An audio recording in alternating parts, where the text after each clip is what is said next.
everybody. Good morning, Rabbi.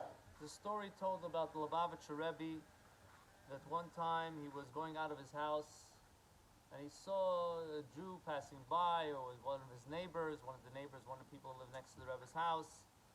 And the Rebbe made with him like a good morning, like a nod with his head, like good morning. Okay.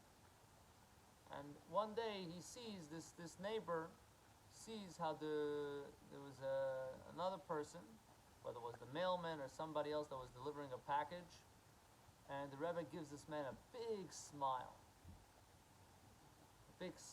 welcoming, hello. So the man was a little offended. The mailman and the other guy, they give such a big hello, and to me it's just a nod, like a nod, hey, hi. So he confronted the Rebbe about it. He says, I don't understand. If you could explain to me how that works. So the Rebbe said that I have never bowed my head to somebody from a different religion that represents a different religion.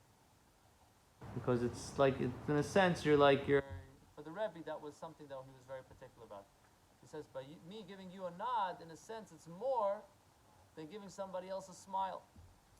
Now, in this parsha, it talks about Yaakov, that he left his parents' house, and he went from Be'er Sheva, that's where his parents lived, and he went to Charana. Charana was the house of Laban. Why did he go there? Because he was looking to get married, and eventually he married Rachel and Leah. So, Leah and Rachel, that is correct. So, what is the idea? The idea of life is that a person has to work hard, and what happens is, before Yaakov gets there, he takes a whole bunch of stones and he goes to sleep on the way. He puts these stones around his head. Why do he put it around his head? To protect, just in case animals come in the middle of the night. He's got a little bit of a wall around him. But in Chassidus, they explain that it doesn't just mean a protection physically, but it's also a spiritual protection. When you're working, when you're involved in the world, you can get caught up with it. He's going now to a different place. He's not going to where his dad, his father, his mother, where they learned Torah and everything was like a Torah environment. He's going now to the outside world. He's going now to where it represents other religions, other beliefs, other things that are foreign to him, that they might have an effect on him. You have to protect your head.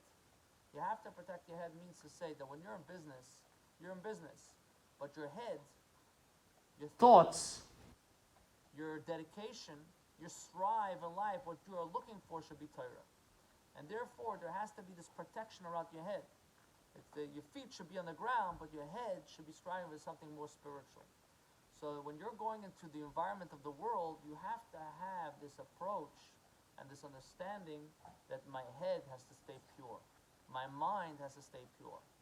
There's a saying once, I think it was one of the other Hasidic rabbis, he saw one of his Hasidim, one of his followers, that the guy was a shoemaker. He made boots and shoes and all different types of footwear.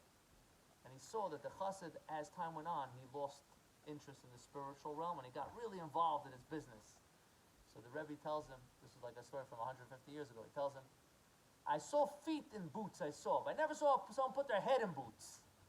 In Yiddish it goes good. I saw people put their feet in boots. So there is this idea that, of course, you have to be involved in your business, and you have to strive, you have to use your head to know how you do your business. But that is not supposed to be where our head lies 24/7. We're there, you want to do something, you got it. But you're striving, where you're living, what you identify with, your head has to be in a higher level. And that's what we learn from Yaakov. Hashem should help, we should be inspired. We should be able to use our mind and heart and soul to strive for higher spiritual things. And maybe we zeicha to the time of Mashiach, when everything will be on a spiritual, godly, peaceful level. B'karav mamish. Amen.